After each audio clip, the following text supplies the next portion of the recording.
Abra sua Bíblia comigo em Efésios, capítulo de número 4. Efésios, capítulo de número 4. Pega aí sua Bíblia. Efésios, capítulo de número 4.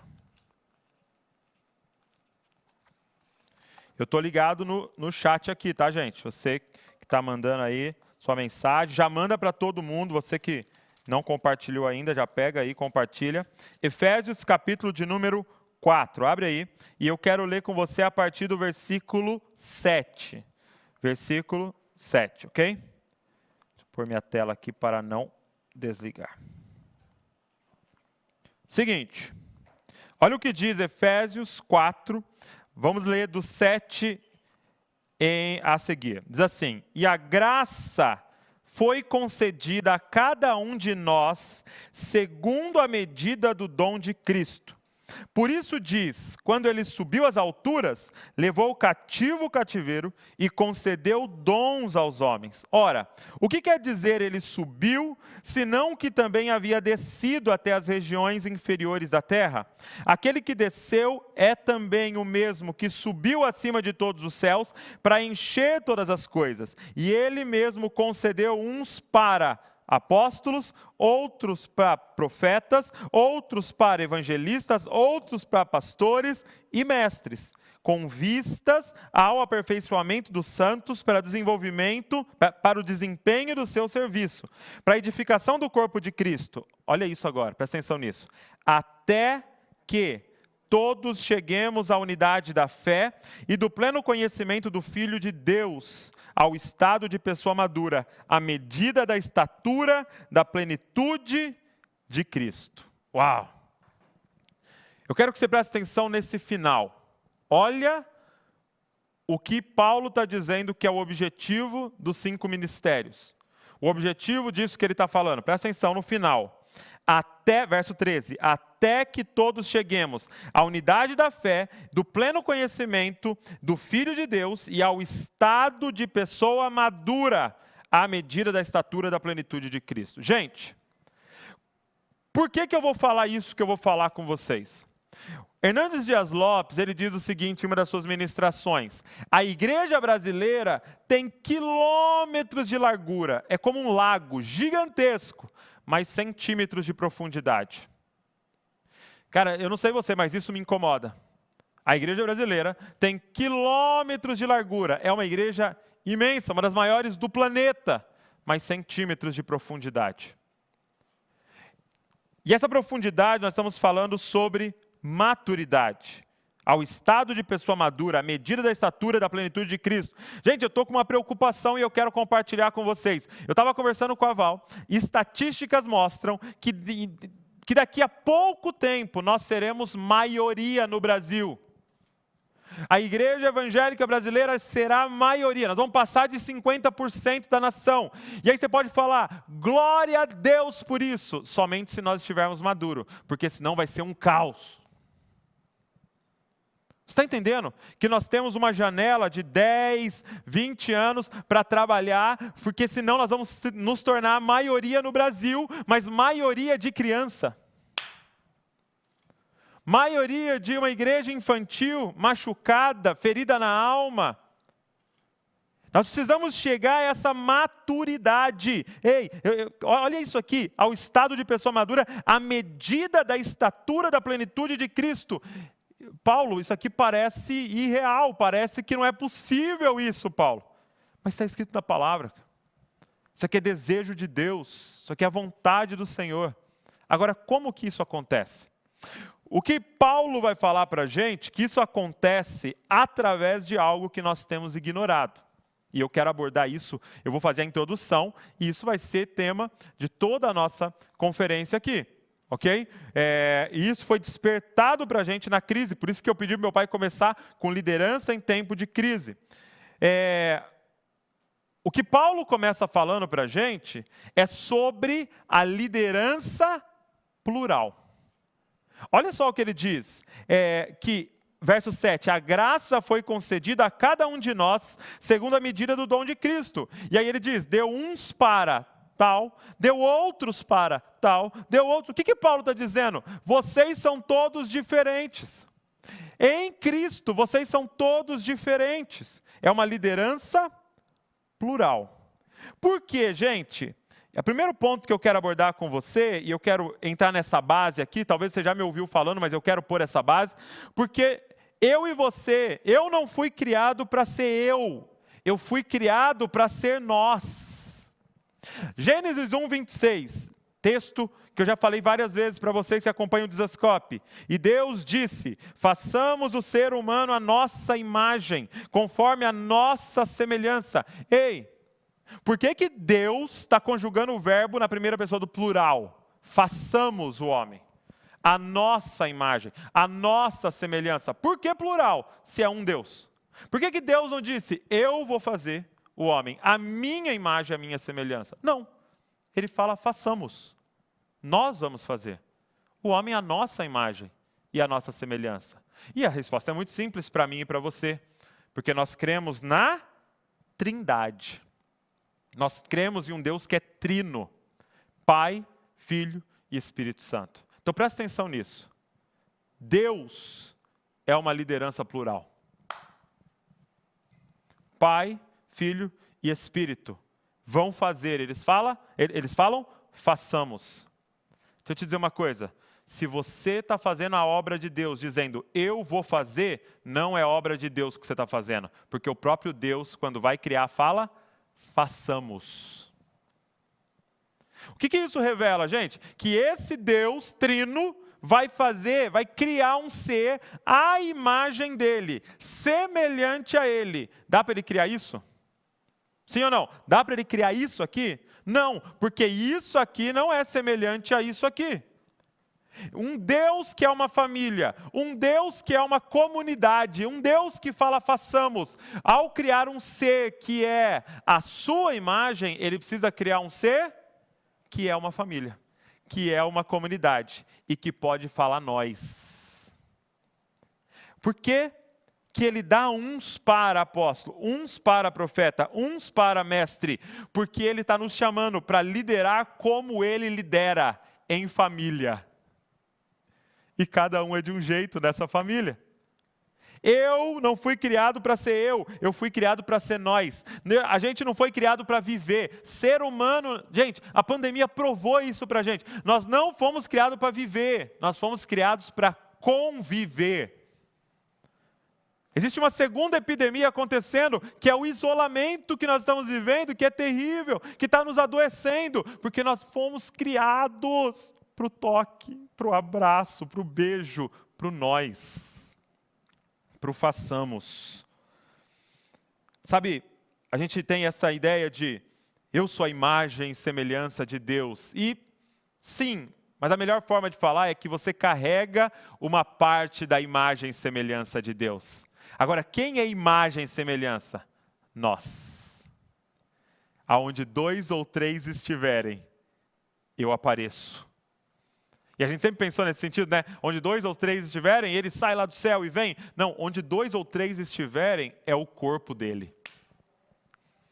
Eu não sou igreja. Você não é igreja. Quem é igreja, gente? Nós. Então nós precisamos aprender a liderança plural. Agora, deixa eu te falar uma coisa importante. Deixa eu pegar aqui essas canetas. Nós fomos feitos por Deus. Diferentes, ok? Quando você olha para esse texto, o que esse texto está revelando para a gente? Quando você lê assim, olha, e deu uns para. Olha o verso 7. A graça foi concedida a cada um de nós, à medida do dom de Cristo. Ou seja, cada um recebeu uma medida. Nós somos diferentes. E eu quero mostrar algo muito legal para vocês, porque eu quero provar biblicamente isso para você, mas eu quero te mostrar também outras pesquisas que são mostradas. E existe uma análise de personalidade chamada Enneagrama, tá? Uma análise chamada Enneagrama. O que essa análise diz? Que existem 3 tipos de pessoas, ok? 3 tipos de pessoas. Então, o quê? 1, 2, 3. Nós temos um tipo de pessoa que nós vamos chamar de emocional. Ok? Coraçãozinho. Nós temos um tipo de pessoa, nós vamos chamar de racional. E nós temos um tipo de pessoa que é visceral. Beleza? Emocional, racional e visceral. Então, cada uma dessas pessoas, elas são diferentes. Elas são completamente diferentes, tá? A pessoa que é emocional, ela responde ou pergunta as questões da vida a partir das emoções. A pessoa racional já responde e pergunta as questões da vida a partir da razão. E a visceral é a partir da ação. Então, por exemplo, quando uma pessoa emocional está diante de uma situação, a pergunta que ela faz é essa: como isso me afeta? Como isso me afeta? Essa é a pergunta do emocional, ok? O racional pergunta: o que isso significa? Ok? Essa é a pergunta do racional. Agora, o visceral pergunta o seguinte: o que eu tenho que fazer? O que eu tenho que fazer? Essa é a pergunta do visceral. Então, deixa eu te dar um exemplo. Ó. Imagina que, agora nesse período, né, aconteceu muito, infelizmente, faleceu uma vozinha, um vozinho da família, alguém que já estava idoso, e ele faleceu. Nós vamos ter na família mesmo 3 reações diferentes. Quando você ligar para um emocional e falar para ele assim: olha, tem uma notícia, o vô faleceu. Qual que é a primeira reação dele? Meu Deus, como que isso me afeta? Ele começa a lembrar: qual foi a última vez que eu falei com o vô? Poxa, eu não liguei para ele, eu não mandei mensagem, ele tinha me mandado mensagem no WhatsApp e eu não respondi. E ele começa a pensar, aí ele vai pegar fotos do vô. E ele acha fotos do vô e um presente que o vô deu para ele, porque ele quer responder a pergunta dessa questão a partir da emoção. Quando você ligar lá para o outro primo, que é um racional, ele vai falar assim: o que isso significa? O que é a vida, não? Meu Deus, a brevidade da vida. E como é que eu vou explicar isso para as crianças? Como é que eu vou falar para os meus filhos? E ele começa a raciocinar sobre aquilo e pensar sobre aquilo. Agora, você pode ligar para alguém e é o visceral. E todo mundo tem um visceral na família também. Quando você liga para ele, sabe o que ele fala? Alguém já viu o caixão? Que roupa que vai ser enterrado? Está tudo certo lá no cemitério?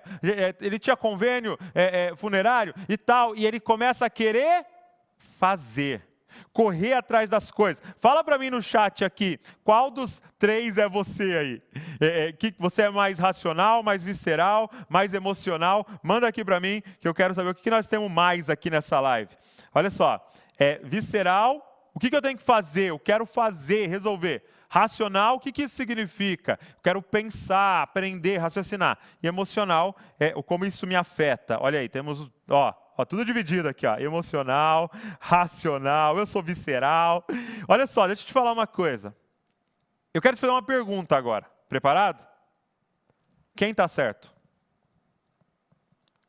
Olha a pergunta. Quem está certo? Está certo chorar nessa hora? Está certo raciocinar e pensar nessa hora? Está certo fazer nessa hora? Quem está certo? Todos estão certos.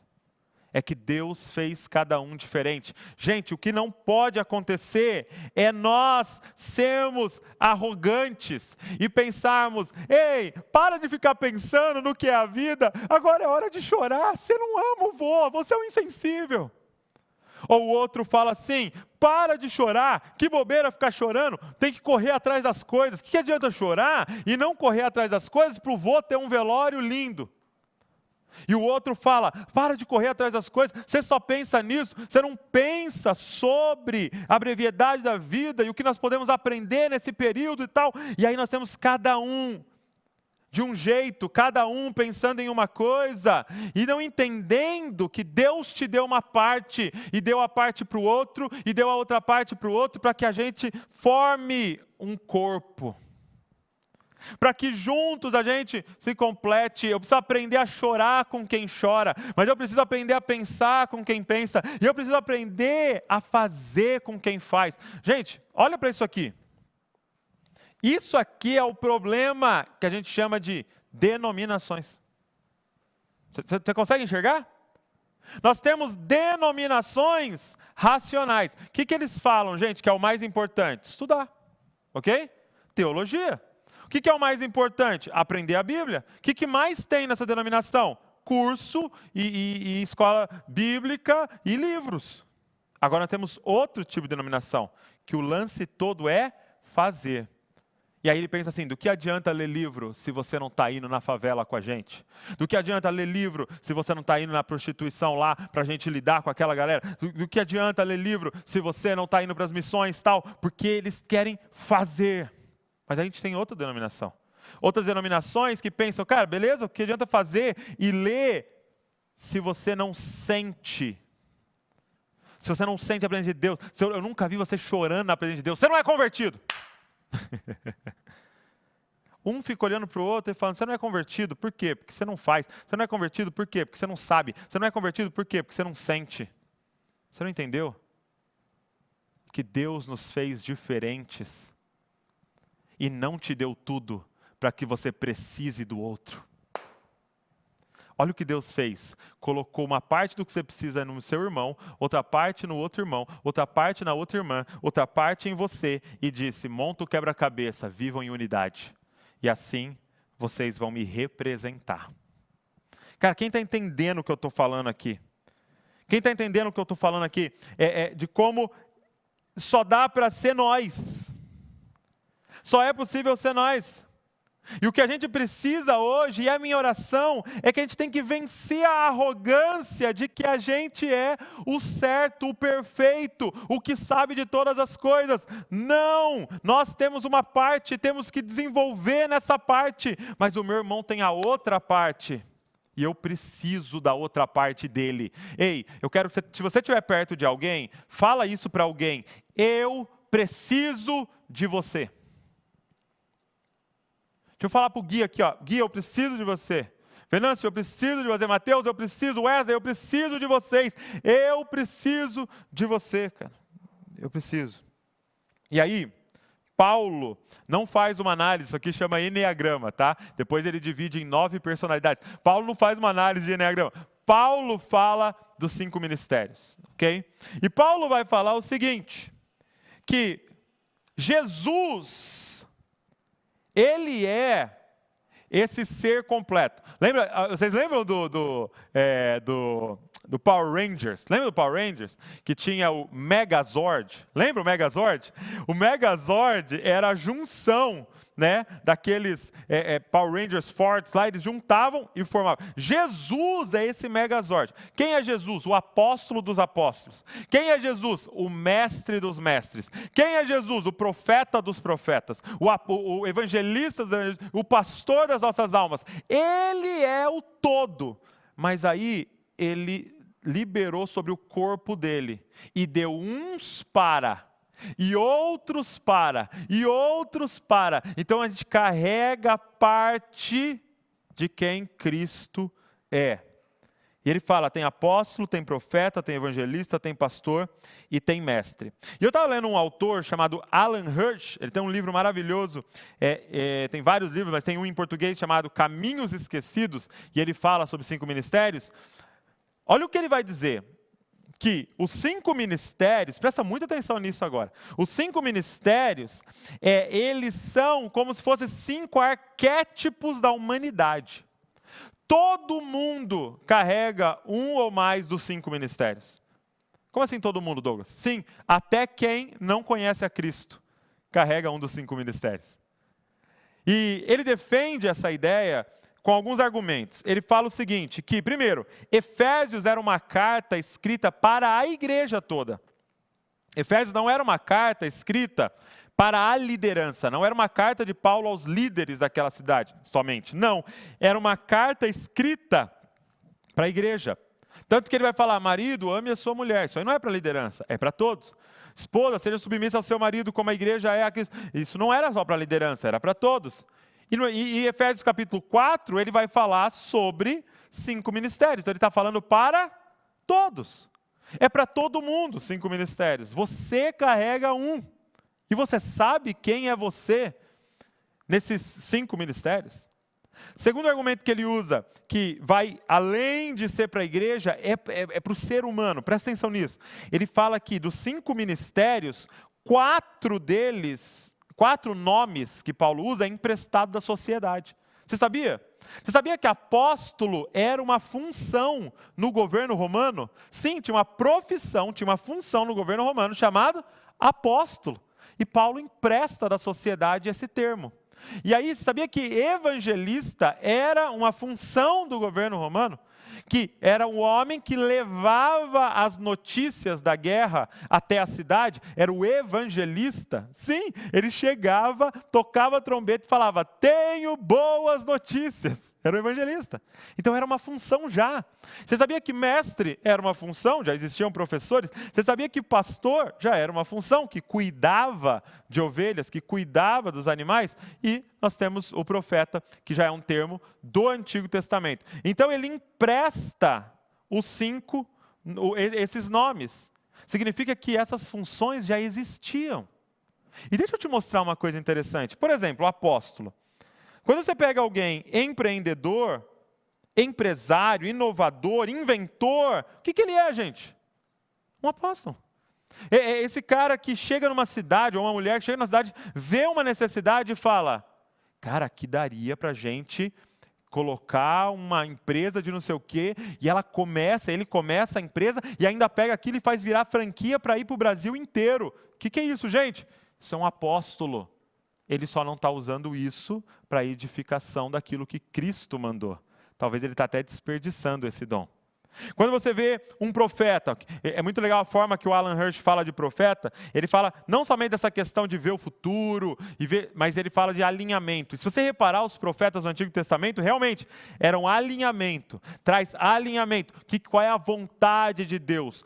Gente, vamos voltar para a vontade de Deus. Ele quer o que é certo, o que é justo, o que é correto. Quem são os profetas? Presta atenção nisso. São aquelas pessoas que querem ser juízes. Por exemplo, advogados, desembargadores, um policial, alguém de direitos humanos. O que ele quer? Alinhamento, ele quer as coisas corretas. Ele quer entrar para o exército porque ele quer alinhamento, ele quer as coisas corretas. Isso é um dom do profeta. Aí você olha para o evangelista. O evangelista, gente, é aquele que tem um dom da comunicação. Ele encosta em alguém e ele começa a conversar. Já viu pessoa que em 5 minutos parece que é sua melhor amiga? Que é seu melhor amigo? E começa a conversar, puxa assunto do nada. E daqui a pouco você já está envolvido naquilo que ele está falando. Ele é um recruta. Quem que é um evangelista, gente? É um publicitário, é um marqueteiro. Um youtuber pode ser um evangelista. Gente, vendedor é evangelista. Já foi lá para comprar um travesseiro e comprou uma cama inteira? Porque você encontrou um evangelista. Um cara que consegue conectar. Pastor é muito fácil. Ele tem essa questão com o cuidado. Ele se torna médico, ele se torna enfermeiro, enfermeira, um cuidador, uma babá. Podem ser pastores ali, aqueles que amam o cuidado. Ele quer trabalhar num asilo, ele quer trabalhar com deficientes. Ele ama essa questão do cuidado. E o mestre é o mais fácil para a gente, né? É professor, pesquisador, escritor, são os mestres da nossa sociedade. Entenda uma coisa, eu quero desafiar você a 2 coisas hoje aqui. Primeiro, eu quero desafiar você a entender que você carrega uma dessas 5 funções. E às vezes, e na maioria das vezes, da minha experiência, você carrega uma com o apoio de uma segunda, ok? E eu queria te falar quem é você nos 5 ministérios. Segunda coisa que eu quero desafiar você, primeiro é entender quem é você. Segunda coisa, quem são os seus liderados nos 5 ministérios? Para que a gente possa desenvolver eles na função deles, quem eles são em Cristo. Quem são eles? A galera que Deus deu para você cuidar. Quem são esses 5? Quem são essas pessoas nos 5 ministérios? Para que eles possam ser treinados naquilo que eles foram chamados para fazer.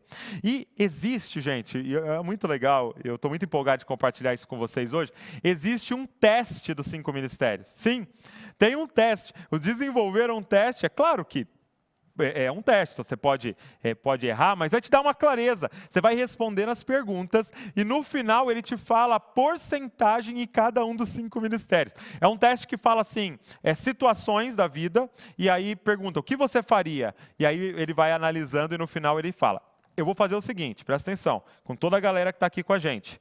No final da nossa conferência, lá à noite, eu vou compartilhar com vocês o link do teste, beleza? Ah, Douglas, por que no final? Presta atenção, porque eu quero que você ouça as 5 palavras sobre os 5 ministérios antes de fazer. Eu não quero que você corre, pega lá e faz o teste, não vai adiantar. Eu quero que você ouça o Arthur falando de pastoral, o Ângelo falando do profético, o Paulo Borges do apostólico, o Lipão do evangelista e o Jonas falando do mestre. Eu quero que você ouça os 5, são homens dons que estão vivendo nessa função, quero que você ouça e no final eu vou te dar o teste, você vai fazer e aplicar nos seus liderados para que você possa desenvolvê-los naquilo que eles são. Por quê, gente? Porque é o seguinte, deixa eu mostrar uma coisa interessante para vocês. Nós precisamos dos outros para liderar. Liderança, gente, infelizmente, nós temos liderado por muito tempo assim, ó. Como assim, Douglas? Sim, um líder manda e todo o resto obedece. Agora tem um problema. E se esse líder errar? Todo mundo erra. E cara, eu digo para você, as chances de eu errar são gigantescas. Como é que a gente tem que liderar, gente? Deixa eu te mostrar como é que a gente tem que liderar.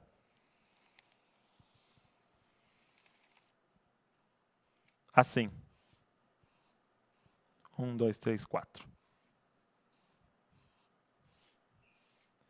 Nós precisamos trazer os diferentes para a mesa, para liderar. Eu quero te desafiar a isso, cara. É aqui, ó, você tem um apóstolo aqui. Alguém com essa inclinação apostólica. E aí você tem aqui um profeta. Aí você tem aqui um pastor. Aí você tem aqui, ó, um mestre. E aí você tem um evangelista. Por quê, Douglas? Porque cada um desses vai trazer uma informação para a mesa. Cara, isso é muito louco aqui na família de Zascope. Ó, aqui, o que o apóstolo tem que trazer para a mesa? Qual é a visão que Deus deu? Qual é a direção que nós estamos construindo e indo? O que o profeta tem que trazer para a mesa? Alinhamento. Sabe o que ele vai fazer? Ele vai trazer para a mesa qual a vontade de Deus. Qual é a vontade de Deus? O profeta fica perguntando o tempo todo, é vontade de Deus? É vontade de Deus? É vontade de Deus? O que o pastor vai trazer para a mesa? As demandas internas da igreja. O que está acontecendo com as pessoas? O que está acontecendo nos casamentos? O que está acontecendo na igreja? O pastor sabe. Mas aí o que o mestre vai trazer para a igreja? Teologia, doutrina. O que a Bíblia fala sobre isso? E aí o que o evangelista vai trazer para a mesa? As demandas externas. Gente, é um perigo liderar sozinho. Gente, um apóstolo sozinho atropela todo mundo. Tem uma multidão de pessoas feridas no Brasil, porque alguém está liderando sozinho. Eu não estou falando sobre ter equipe com você que faz o que você manda. Eu estou falando de pessoas que sentam à mesa e decidem junto. Gente, um pastor sozinho, ele não envia ninguém. Ele quer todo mundo debaixo das asas dele. E aí você fala assim, pastor, Deus está me chamando para tal coisa. Não, filho, não vai não, fica aqui, fica aqui. Vamos morrer todo mundo aqui. Porque pastor gosta de cuidado, mas é maravilhoso o dom do pastor. Mas ele tem que ter um apóstolo do lado, ele tem que ter um profeta do lado, ele tem que ter um evangelista, um mestre. Gente, um evangelista sozinho, presta atenção, sabe o que começa a acontecer? Graça barata, hipergraça. Por quê? Porque ele ama tanto vidas, que ele quer alargar a porta. Ele pega uma marreta e fala, vamos fazer essa porta um pouco maior para entrar mais gente. E tem que ter um mestre do lado, falando, não, cara, eu entendo o seu coração, mas a palavra de Deus diz. E um profeta do lado, cara, mas qual é a vontade de Deus? E aí a gente vai se completando em tudo isso. Cara, eu quero que você pensa, descobre quem são essas pessoas que Deus colocou ao seu redor e traz elas para a mesa. E aqui, mora a decisão.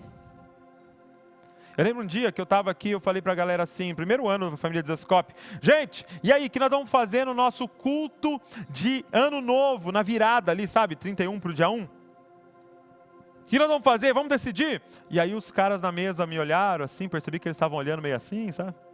Eu falei, o que foi, gente? Fala aí. Cara, a gente acha que não deve ter culto de virada. Por quê? Cada um falou. Eu falei, cara, então nós não vamos ter. Por quê? Porque não sou eu que decido. Eu fui chamado por Deus para ser o facilitador, para fazer essa mesa acontecer, para que Deus fale através de nós. Deus não entrega tudo para uma pessoa.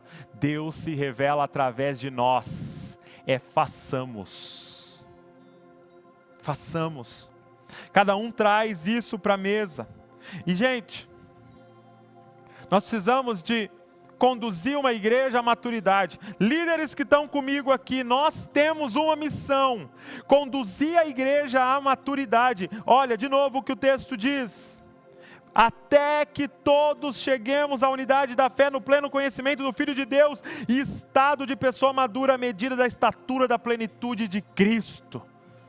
Maduros. Agora, como conduzir uma igreja à maturidade, gente? Eu vou te passar uma fórmula. Você gosta de fórmula matemática? Eu vou te passar uma fórmula.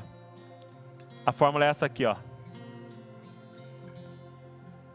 D mais U é igual a M. Que isso, Douglas? Sai fora, não vim aqui aprender matemática. Olha só. Diferenciação.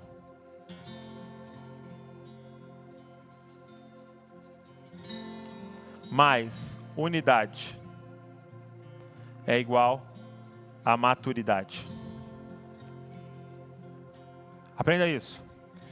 Diferenciação mais unidade é igual a maturidade. Paulo começa o texto de Efésios 4 falando assim, olha, presta atenção. Há somente um corpo. Efésios 4, verso 4. Um só Espírito, uma só esperança pela qual vocês foram chamados. O que Paulo está falando? Unidade. Quando chega no verso 7, ele fala, mas Jesus deu uns para apóstolos, profetas, mestres. Ele está falando de diferenciação. Ei, nós precisamos de unidade, mas entendendo que cada um cumpre uma função. Deixa eu te mostrar um gráfico. Olha isso. Imagina que isso aqui seja diferenciação e isso aqui seja unidade. Se eu tiver uma alta unidade, minha galera toda, Douglas, é unida, mas eles não sabem quem são. Sabe o que eu tenho? Clones. Eu tenho um grupo de clones. Eles são unidos, mas é todo mundo igual. É o ajuntamento dos iguais. E do que adianta um corpo que é só de orelha? O que adianta de um corpo que é só boca? Ou de um corpo que é só mão? Agora, se eu tiver baixa diferenciação, ninguém sabe quem é, e baixa unidade, sabe o que eu tenho? Eu tenho aqui consumidores.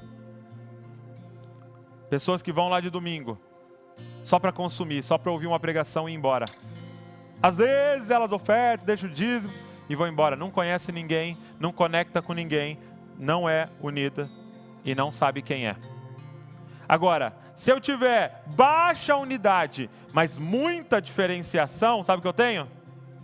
Competição.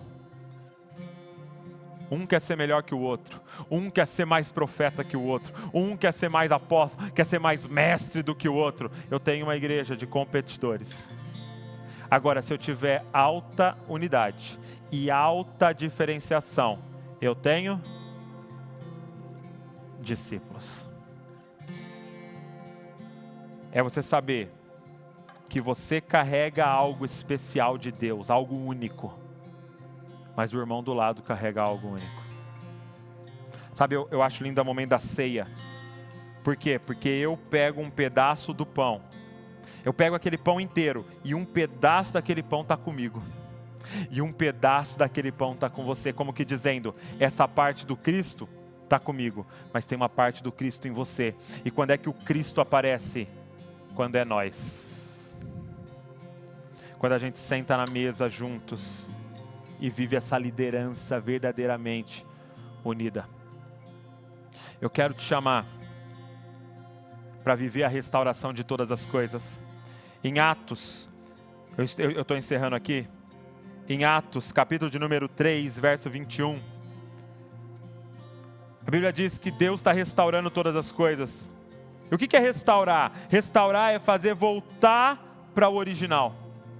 Restaurar é fazer voltar para o original, ok? Então, se Deus está restaurando todas as coisas, deixa eu fazer uma pergunta para você que está comigo. Qual era a função, profissão do homem no original em Gênesis? Quando Deus criou o homem e mulher, qual era a função original do homem? Responde para mim. Se você puder, manda no chat aqui. Qual era a função original do homem quando Deus criou ele? Porque se Deus está restaurando todas as coisas, Ele está fazendo a gente voltar para o original. E a resposta é, no original, eu e você fomos criados para ser jardineiros. O que eu quero profetizar sobre a sua vida é que você será um jardineiro do Senhor. Um jardineiro. Porque, Douglas, quando o homem foi expulso do jardim, ele se tornou um agricultor. Qual é a diferença de jardineiro e agricultor? De jardineiro para agricultor. A diferença é simples, gente. Um agricultor, ele planta para ter lucro. Sabe qual é o salário do agricultor? É a colheita. Ele planta para colher, vender e ter lucro com aquilo. Isso é o agricultor. Agora, qual é o salário do jardineiro? Qual é o pagamento do jardineiro? É ver as coisas crescendo. O jardineiro não planta para lucrar. O jardineiro planta porque ele tem o prazer de ver as coisas crescendo ao seu redor. Sabe qual é o pagamento do jardineiro? Contemplar a rosa. Ele não vai nem colher, ele não vai cortar, ele não vai vender. Se o jardineiro corta, é só para limpar, para fazer crescer mais. E o prazer dele é só olhar. Eu quero profetizar que você será um jardineiro do Senhor. Que você vai investir nas pessoas pelo simples prazer de ver as pessoas ao seu redor crescendo. Que venha uma mentalidade de pai e de mãe no seu coração, cara. Porque pai e mãe tem esse prazer. Gente, tem um dia feliz da minha vida, foi o dia da minha formatura. Ouvi Douglas Gonçalves, aí eu subo lá e pego o canudo, concluí 5 anos de faculdade. 5 anos ali, formei em psicologia. Esse dia foi marcante na minha vida, mas eu sei que tem um dia que nem vai ser tão marcante que não vai nem se comparar ao dia da minha formatura. É o dia da formatura do Davi e da Luísa. Eu não vou receber nenhum canudo. Eu vou estar sentado lá. E eu vou ter investido muito. E eu vou ouvir assim, Luísa Gonçalves, Davi Gonçalves. Eu vou estar lá com uma camiseta com a foto deles e uma faixa, fazendo eles passar vergonha. E esse dia não vai nem se comparar ao dia da minha formatura, porque é o coração de um jardineiro. Eu vou encerrar lendo um texto para você. João, capítulo de número 20, verso de número 11.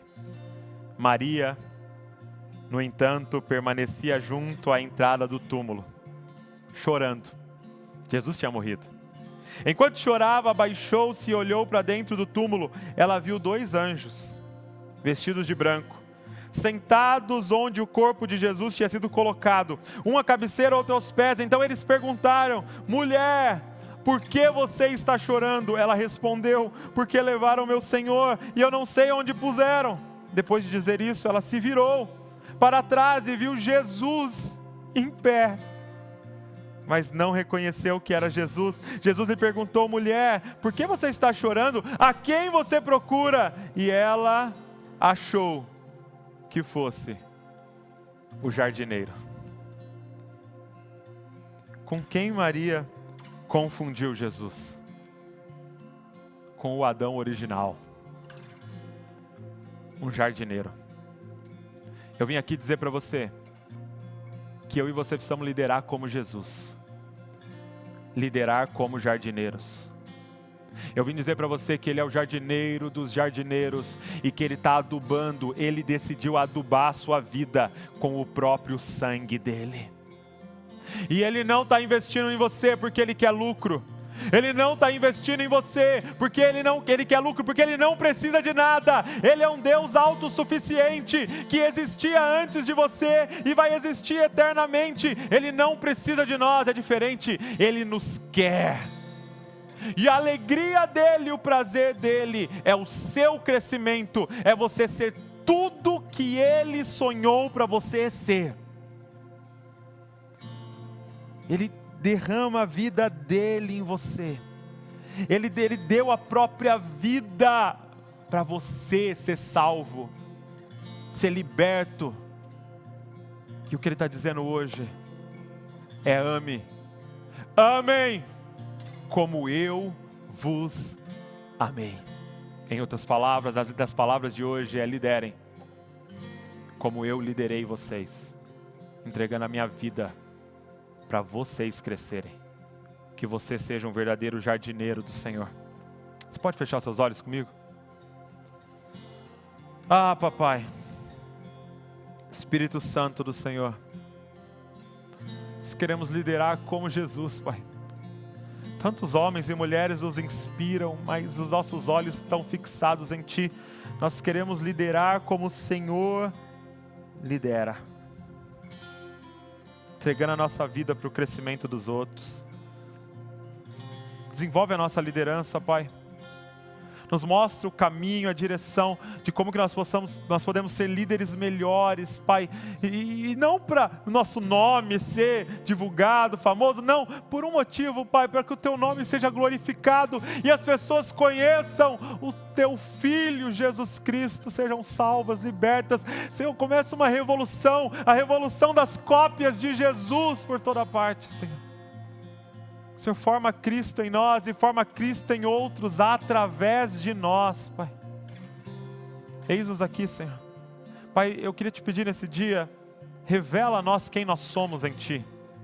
Quais são os nossos dons, qual é o nosso chamado para a gente viver completamente para Ti. Revela a nós e nos ajuda a descobrir quem são os nossos liderados para a gente ajudá-los, investir na vida deles, Pai. Senhor, nos ajuda a vencer toda a arrogância que nos atrapalha de nos achar melhor do que o outro e de não investir na vida do outro, Pai. Nos perdoa pela nossa arrogância, de achar que o outro é menos importante, o que o outro carrega não tem importância, mas nos ajuda a sentar à mesa com os nossos irmãos, Pai. É o que eu te peço, Senhor. No nome de Jesus. Amém e amém.